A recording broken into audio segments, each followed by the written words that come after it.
Earning brand equity, core to any strategy. In the beginning, and honestly in the center of all strategy, whether it is strategic planning, corporate financial planning, brand planning, everything, it's a purchase. We want to win people who are honestly willing to exchange a monetary compensation for something we are offering, products or services. So we want to create purchases. And purchases starts with the products carrying features or services which are carrying features which differentiate us from our competition. And with differentiation, I don't mean differentiation on a technical data sheet. I mean in terms of display resolution, memory size or whatsoever. I mean differentiation in the context of the application which makes the use of a product useful. But usefulness is worth nothing unless a benefit can be associated with it. And the relationship between the physical benefit and the perceived benefit, could be linear. For example, like fuel consumption of a car. As better the fuel consumption is, as more value the car has. It could be actually progressive. We see that in luxury products or in collector's items, rarely actually, but the degressive way, so more benefit does not mean more price willingness, is actually the relationship between the physical and the perceived benefit which we see most. And here brand comes into play, because brand works on the perception of the value. And once this perception can be stimulated somehow, nurtured somehow, the willingness to pay will benefit from that. Actually, Anne will, in her part, will be able either to say and give you some numbers how much that will be. So branding is extremely important for value creation, and McKinsey has generated that tool called Brand Diamond or Brand Identity Diamond a couple of years ago, and it tells us a story how to start at features and benefit level of products and draw the way from rational benefits to intangible attributes of the brand where those products are sold from. So those features, they create emotional connections that create preferences, and these emotional connections need to be somehow linked into messages which are then sent out to customers, who in return hopefully create a sustainable good impression of the sender of this message, of the company, of the brand, which create a unique way how the company is remembered. Actually, the Brand Diamond is one tool out of several, and typically we are using 6 with our customers. And there's another one which I would shed some light on, and that is the leadership positioning map. We see on the vertical axis actually the content of the message. Is it more tangible, talking about features the product has, or it is more intangible, talking about the relationship and the effect the features are creating in the experience space of customer, why those products are used and consumed.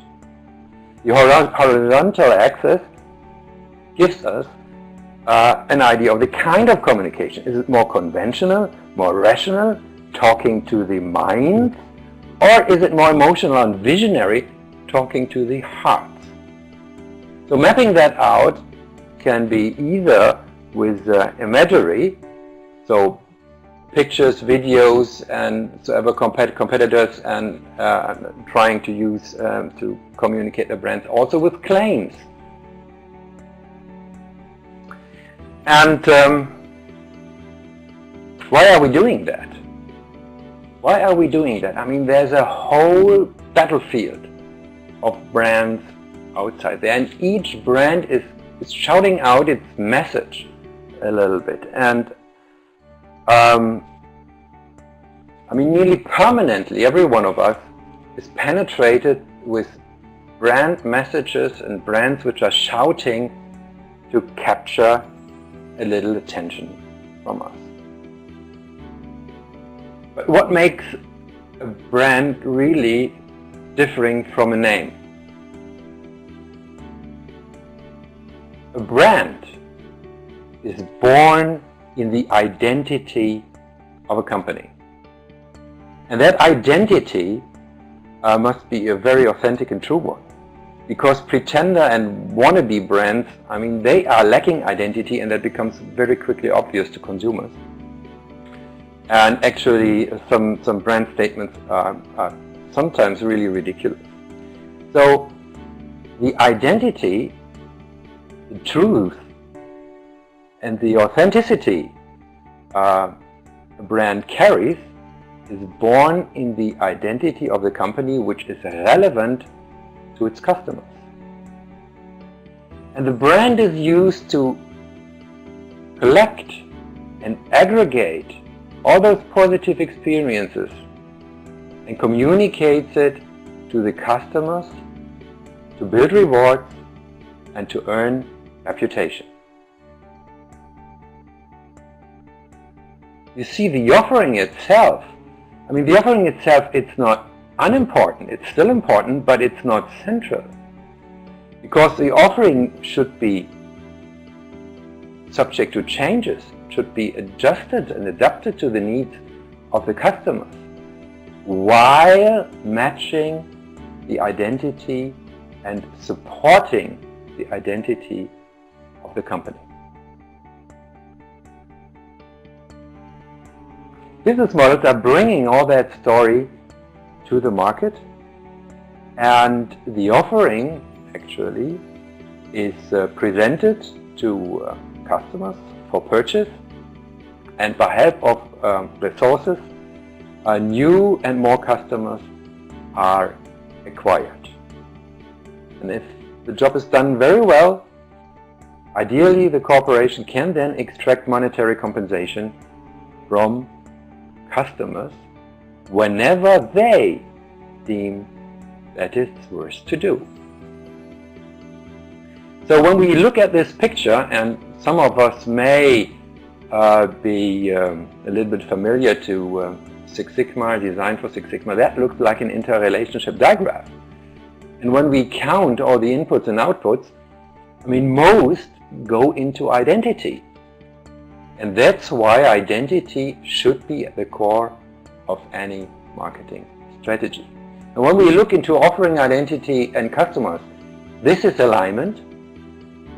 Business models, brand, and reputation should resonate in the market, and once worth is exceeding the cost of resources the company can capitalize on its strategy. The task of operational management is daily dealing with the business model, daily managing the resources, and developing offerings which are supported by the identity and are relevant for customers. Positioning the brand, the identity at the point of sales, wherever that is, which is matching and managing the perception and reputation of the brand and the company. Well, once we've done that, coming back to the core question which we just had, what is the difference between a name and a brand? Most marketers look at David Aaker's brand equity model. And here we see it very, very clearly. Typically, a brand, a name, ends at brand awareness. That is typically the end of a name. And there's a lot of costly advertising pressure to communicate names, just to make people remember the names every day. And that costs money. And once the next step is taken and the brand gets a characteristic, gets a personality, gets a certain brand essence, then the marketing costs can be reduced and people will return to the brand every time and makes it a first choice and a first solution to look at in the whole arena of competitive rivalry.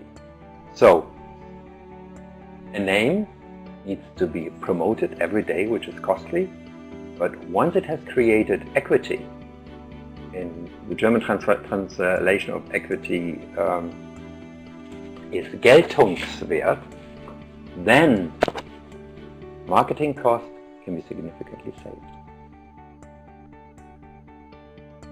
Ladies and gentlemen, this is a DU-PONT-TREE, main core of a finance department of financial discussions, corporate strategic discussions, and so on. And the goal of the DU-PONT-TREE is to point out the relationship of all corporate activities in regard to economic profit. And the south side of it is associated with cost, and the north side with operation profit. We typically talk a lot about inventory management, working capital reduction, and so on. But this is only addressing single little boxes. When we look where brand has really an influence and a leverage, we find out that it nearly goes in every of those boxes. And actually, there is no other lever which really creates such a strong effect on economic profit than brand does. But as I said, it must be born out of the identity of a company. It must be true and authentic. And I'd like to share two examples with you. First of all, this one, which I found actually in 2008 in USA Today. We don't do fear. Over the last 105 years in the saddle, we've seen wars, conflicts, depression, recession, resistance, and revolutions. We've watched 1,000 hand-wringing pundits disappear in our rearview mirror. But every time this country has come out stronger than before, because chrome and asphalt put distance between you and whatever the world can throw at you. Freedom and wind outlast hard times, and the rumble of an engine drowns out all the spin on the evening news. If 105 years have proved one thing, is that fear sucks and doesn't last long. So Harley-Davidson doesn't put even a product in the front. It's a lifestyle. It's an attitude towards life where they are what they are talking about, and that's deeply born in their identity. And the strongest ad I've ever found in terms of identity is this one. Here's to the crazy ones, the misfits, the rebels, the troublemakers, the round pegs in the square holes, the ones who see things differently. They're not fond of rules, and they have no respect for the status quo.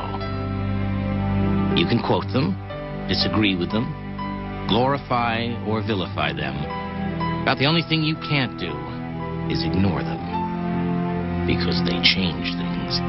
They push the human race forward. And while some may see them as the crazy ones, we see genius. Because the people who are crazy enough to think they can change the world are the ones who do.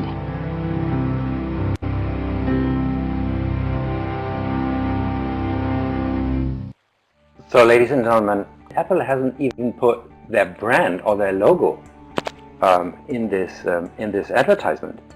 They are really using the identity of those iconic people, transfer the attributes which are associated to that people with their iconic personalities to their own brand.